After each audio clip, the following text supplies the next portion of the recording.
ಹೇಗೆ ಲೋಕಕ್ಕೆ ವಿರೋಧಿಗಳಾಗಿ ಪ್ರಪಂಚದ ನಿಯಮಕ್ಕೆ ವಿರುದ್ಧವಾಗಿ ನಡೆಯುವಂತಹ ವ್ಯಕ್ತಿಗಳನ್ನು ದಂಡಿಸುವಂತಹ ಕರ್ತವ್ಯ ಕ್ಷತ್ರಿಯರದ್ದು. ಹೌದು. ಇನ್ನೊಂದುಂಟಲ್ಲ ಬ್ರಾಹ್ಮಣ ವರ್ಗ, ಅವರಾಡುವ ಮಾತುಗಳೇನು? ಪ್ರತಿಯೊಬ್ಬರು ಧರ್ಮಕ್ಕೆ ಅತೀತನಾಗಿರಬೇಕು. ಒಂದು ಪ್ರಶ್ನೆ ಕೇಳು. ಸುಯೋಧನ ದುಷ್ಟ ಎಂಬುದು ಸ್ಪಷ್ಟ. ಹೌದು. ಆದರೂ ಕೂಡ ದುಷ್ಟದಲ್ಲಿ ನಾವು ದುಷ್ಟತನದಿಂದಲೇ ಹೋದ್ರೆ ಅರ್ಥ ಏನಾಗಿತ್ತು ಹೇಳು? ಅವನು ಪಾಪಿಯಾಗಿರಲಿ, ಒಂದು ಮಾತು, ಅವನು ಏನನ್ನ ಮಾಡಿದ್ದಾನೋ, ಏನನ್ನ ಬಿಟ್ಟನು ನೋಡುವ ದೇವರು ನೋಡಿಕೊಳ್ತಾನೆ ಬಿಡು ಎಂಬ ಒಂದು ತೀರ್ಮಾನವಾದರೂ ಕೂಡ ನೀನೇ ಹೇಳಿದ ಮಾತುಗಳು ಅನೇಕ ಸಂದರ್ಭದಲ್ಲಿ ಕರ್ಮದ ಫಲವನ್ನು ಅನುಭವಿಸ್ತಾನೆ ಬಿಡು. ಹೌದು ಅಲ್ವೋ? ನಾನು ಅದೇ ತೀರ್ಮಾನಕ್ಕೆ ನಾನು ಹೇಳಿದ್ದೇನೆ, ಮನುಷ್ಯರೆಲ್ಲರೂ ಕೂಡ ತಮ್ಮ ಕರ್ಮಗಳಿಂದ ಎಳೆಯಲ್ಪಡುತ್ತಾರೆ. ಆದರೆ ದೈವ ಧರ್ಮ ಅದು ಕರ್ಮವನ್ನೇ ಎಳೆಯುತ್ತದೆ. ಕರ್ಮಕ್ಕೆ ವಿರುದ್ಧವಾಗಿ ಪಾಂಡವರು ನಡೆಯುವುದಿಲ್ಲ, ಇದು ಸ್ಪಷ್ಟ ತಾನೆ. ಆದ್ದರಿಂದ ಒಂದು ಸಂಧಿಯ ಪ್ರಯತ್ನವನ್ನು ಕೃಷ್ಣ ಮಾಡಬೇಕು. ಒಂದು ಮಾತು ಹೇಳ, ಪಾಂಡವರು ನೇರವಾಗಿ ಉಪಪ್ರಾವ್ಯದಲ್ಲಿ ಕುಳಿತು ಸುಯೋಧನನ ಯುದ್ಧಕ್ಕೆ ಹೋಗುವಂತಹ ಸಂದರ್ಭದಲ್ಲಿ ನೇರವಾಗಿ ಯುದ್ಧ ಮಾಡುವುದಕ್ಕಿಂತ ಒಂದು ಮಾತು ಕೇಳಿದ್ರೆ ಅವನು ಕೊಡ್ತಿದ್ದ. ಒಂದು ಮಾತು ಬರಬಾರದಲ್ಲ. ಓ ಹಾಗೆ. ಆದ್ದರಿಂದ ಸಾಮಧಿ ಕೊಟ್ಟರೆ ಒಳಿತಲ್ವ? ಮುಂದಿನದನ್ನ ಕಲ್ಪಿಸಿಕೊಂಡ್ರೆ ಒಮ್ಮೆ ಭಯವಾಗ್ತದೆ. ಆದ್ದರಿಂದ ಆದ್ರೆ ಒಂದಿದೆ, ಅವನು ಸಾಮದಿಂದ ಕೊಡುವುದೇ ಇಲ್ಲ ಅಂತ ತೀರ್ಮಾನ ಆಗಿಬಿಟ್ಟಿದೆಯಲ್ಲ. ಯಾಕೆ ಅಂದ್ರೆ ಒಂದು ರಾಜಕೀಯದಲ್ಲಿರ್ತಕ್ಕಂತ ನಾವುಗಳು ಪ್ರಸ್ತುತ ವಿದ್ಯಮಾನಗಳ ಬಗ್ಗೆ ಸದಾ ಎಚ್ಚರಿಕೆಯಿಂದ ಅವಲೋಕಿಸುವುದು ಉಂಟು. ಹಾಗೆ ನೋಡಿದಾಗ ಇಲ್ಲಿಂದ ನೀನು ಹೇಳಿ ಕಳಿಸಿದ ಮೇಲೆ ಏನಂತ, ಜಗಳವಾಗಲಿ ನೀತಿಯಾಗಲಿ ಒಡೆಯ ಲಕ್ಷ್ಮೀ ರಮಣ ಬರ್ತಾನೆ ಅಂತ ನೀನು ಹೇಳಿ ಕಳಿಸಿದ್ದಿ. ಸಂಜಯನಲ್ಲಿ ಹೇಳಿ ಕಳಿಸಿತು. ಮಾರಾಯ, ಜನ ನನ್ನನ್ನು ದೇವರು ಅಂತ ಹೇಳು ಹೊಗಳದು ಬಿಡು. ನೀನ್ ಹೇಳಿದ್ದಂತದು ದೇವ ಬರ್ತಾನೆ. ಹೇಗೆ? ಲಕ್ಷ್ಮೀ ರಮಣ. ಈ ಭೂಮಿ ವ್ಯವಹಾರದಲ್ಲಿ, ಭೂಮಿ ಜಗಳದಲ್ಲಿ ನೀನೊಬ್ಬ ಸಾಮಾನ್ಯ ಮನುಷ್ಯರಂತ ಇಲ್ಲಿ ವ್ಯವಹರಿಸ್ತಾ ಇದ್ರೆ ಕೂಡ ಈ ಭೂಮಿ ಜಗಳದಲ್ಲಿ ಈ ಭೂಮಿಯ ಸಂಪತ್ತು ಹಾಗಿರಲಿ, ಜಗತ್ತಿನ ಸಕಲ ಸಂಪತ್ತಿಗೂ ಒಡೆಯ ಲಕ್ಷ್ಮೀ ರಮಣ, ಸಂಪತ್ತಿನ ಒಡೆಯ ಲಕ್ಷ್ಮೀಕಾಂತ ಶ್ರೀಕೃಷ್ಣ ಬರ್ತಾನೆ ಅಂತ ಹೇಳಿ ಕಳಿಸಿಬಿಟ್ಟೆ. ಅದು ಆದ್ಮೇಲೆ ಏನಾಗಿದೆ ವರ್ತಮಾನ ಗೊತ್ತಾ?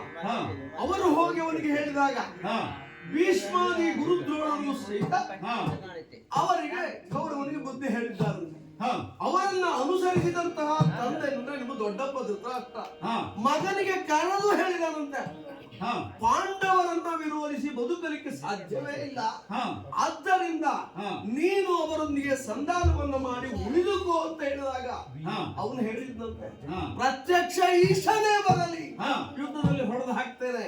ಅಷ್ಟೇ ಅಲ್ಲ, ನಿಮಗೆಲ್ಲ ಪಾಂಡವರ ಮೇಲೆ ಅಷ್ಟು ಪ್ರೀತಿ ಇದ್ರೆ ಅವ್ರ ಮನೆಗೆ ಹೋಗಿ ಬಿದ್ದುಕೊಳ್ಳಿ ಅಂತ ಭೀಷ್ಮದ್ರೋಣವಾದಿಗಳಿಗೆ ಹೇಳಿಬಿಟ್ರಂತೆ. ಒಂದು ಮೇಲೆ ಈ ಮಟ್ಟಕ್ಕೆ ಬೆಳೆದಿರ್ತಕ್ಕಂತಹ ಗೌರವ ನಾವು ಸಂಧಿ ಪ್ರಯತ್ನ ಮಾಡಿದ್ರೆ ಹೋಗ್ತಾನೆ ಅಂತ ಹೇಳ್ತೀಯ? ಬರೀ ಪ್ರಯತ್ನ ಮಾಡೋದೇ ಆಗೋದಿಲ್ವಾ? ಕೃಷ್ಣ, ಧರ್ಮರಾಯನ ಬಾಯಿಂದ ಏನು ಬರ್ತದೆ ಎಂಬುದು ತೀರ್ಮಾನ ಆಗಬೇಕು. ಆನಂತರ ನೀನು ಹೊರಡ್ತಿ ಅಂತ ಆದ್ರೆ ಒಂದು ಮಾತು ಬರ್ತದೆ. ಕೃಷ್ಣನ ಪ್ರಯತ್ನ ನಡೆಯಿತು ಅಂತ ಆದ್ರೆ ಧರ್ಮರಾಯನ ಪ್ರಯತ್ನಕ್ಕಿಂತ ಭಿನ್ನವಾಗಿರ್ತದೆ.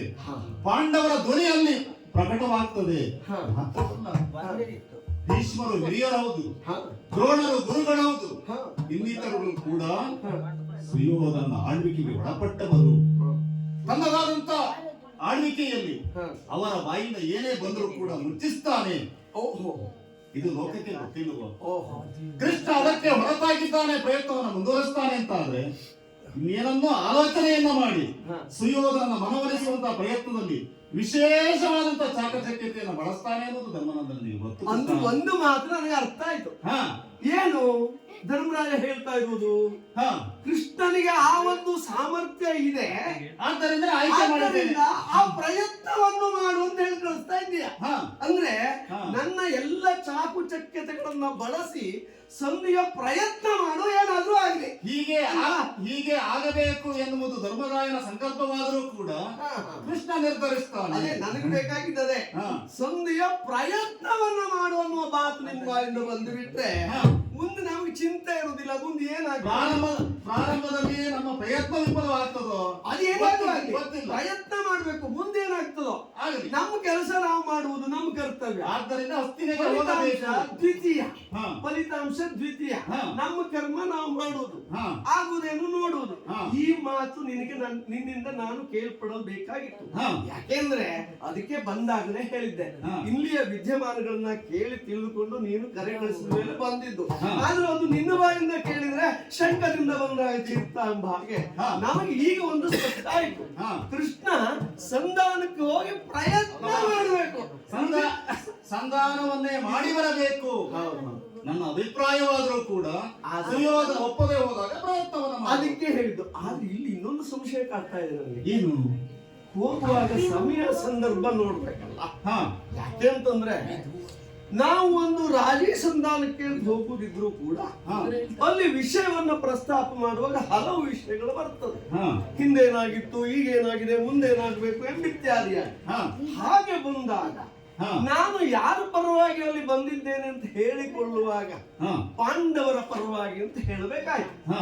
ಹಾಗೆ ಹೇಳುವಾಗ ಇಲ್ಲಿ ನೋಡು, ಹಾ. ನಾವು ನಿನ್ನ ಮನೆಯವರೆಗೆ ಘಟನೆಗಳನ್ನೆಲ್ಲ ಕೇಳಿದ್ದೇವೆ. ಸಂಜಯ ಆಚಾರ್ಯರು ಬಂದಾಗ ಹಾ. ಇಲ್ಲಿ ಇವ್ರು ಮಾತಾಡಿದ ಒಂದು ತೊಡೆ ಹೇಗಿದೆ, ಒಂದು ಇದೆ ಹೇಗಿದೆ ಅಂತೆಲ್ಲ ಕೇಳಿದ್ದೆಲ್ಲ ಇದೆ. ಹಾ. ಹಾಗಾಗಿ ನಿಮ್ಮ ತಮ್ಮಂದಿರು ಹಾ. ಆ ದ್ಯೂತದ ಸಮಯವನ್ನ ನೆನೆದುಕೊಂಡು ಹಾ.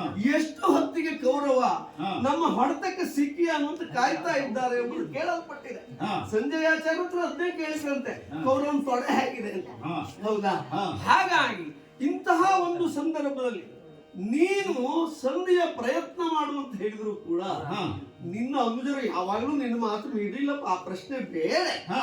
ಅಷ್ಟು ಮಾನವನ್ನು ನಿನಗೆ ಕೊಟ್ಟಿದ್ದಾರೆ. ಹಾ. ಹಾಗಾಗಿ ನಿನಗೆ ಮಾನನಿದೆ ಅಂತೂ ನಾವು ಕರೆದಿದ್ದು ಉಂಟು. ಹಾ. ಆದರೆ ಸಂಶಯ ಅಂತಲ್ಲ, ಹಾ. ಸ್ಪಷ್ಟತೆಗಾಗಿ ಹಾ. ಅವ್ರು ಹಾಗೆಲ್ಲ ಹೇಳಿದ್ದಾರಲ್ಲ. ಹಾ. ಈ ವಿಷಯ ಹಸ್ತಿನಾವತಿಗೂ ಹೋಗಿ ಮುಟ್ಟಿದೆಯಂತೆ. ಹಾ. ಆದ್ರಿಂದ ಸಂಜಯಾಚಾರ್ಯರು ಹೇಳಿದ್ದಾರಂತೆ, ಹಾ. ನಿನ್ ತೊಡೆ ಹೇಗಿದೆ ಅಂತ ಕೇಳಿದ್ದಾರೆ. ನಿನ್ ತೊಡೆ ಮುರಿಯೋದು ಗ್ಯಾರಂಟಿ, ನಿನ್ನ ತೊಡೆ ಮುರಿಯೋದು ನಿಶ್ಚಿತ. ಹಾ. ಅದಕ್ಕಾಗಿ ಹಾ. ಸಂಧಾನ ಮಾಡ್ಕೊ ಅಂತ ಹೇಳಿ ಹಾಕೊಂಡು ಒಪ್ಪಿಲ್ಲ ಅಂತ ಹೇಳಿದ್ದು ವಿಷಯ ಇದೆ. ಹಾ. ಈ ಒಂದು ಹಿನ್ನೆಲೆಯಲ್ಲಿ ಹಾ. ಕೇವಲ ನಿನ್ನ ಮಾತು ಕೇಳುವುದರ ಜೊತೆಗೆ ಹಾ. ನಿನ್ನ ಅನುಜರು ಕೂಡ ಏನ್ ಹೇಳ್ತಾರೆ ಅಂತ ಅವರ ಅಭಿಪ್ರಾಯವನ್ನು ತೆಗೆದುಕೊಂಡು ಮುಂದುವರೋಣ. ಅಭಿಪ್ರಾಯ ಸಂಗ್ರಹ ಮಾಡಿ ಮುಂದಡಿ. ಅದು ಸಂದರ್ಭೋಚಿತವಾದಿತ್ತು ಎಂಬ ಅಭಿಪ್ರಾಯ ನಂದಾದ್ರಿಂದ ನಿನ್ನ ಅನುಮತಿಯೊಂದಿಗೆ ಅಭಿಪ್ರಾಯ ಸಂಗ್ರಹಕ್ಕೆ ಧರ್ಮನಂದನ ವಿರೋಧವಿಲ್ಲ. ಆದೀತು. ಆ ಕೆಲಸ ಮಾಡಿಕೊಂಡು ಮುಂದುವರಿಯೋಣ. ಆದೀತು.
ಕೃಷ್ಣ ಭವಯ್ಯ ಹೇಳಿದ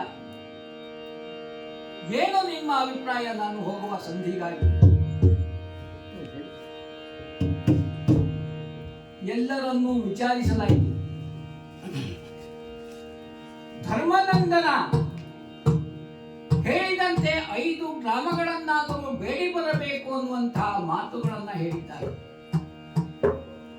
ಹಾಗೆ ನನ್ನಲ್ಲಿಯೂ ಅಭಿಪ್ರಾಯವನ್ನ ಕೇಳಿದಾಗ ಹೇಳಿದೆ, ಧರ್ಮನಂದನಿಗೆ ಇದು ನೀತಿ ಅಂತ ಆದ್ರೆ, ಕೃಷ್ಣ ಭಾವನಾದಂತ ನಿಮಗೂ ಇದು ಸಹಮತ ಅನ್ನುವುದೇ ಆದರೆ,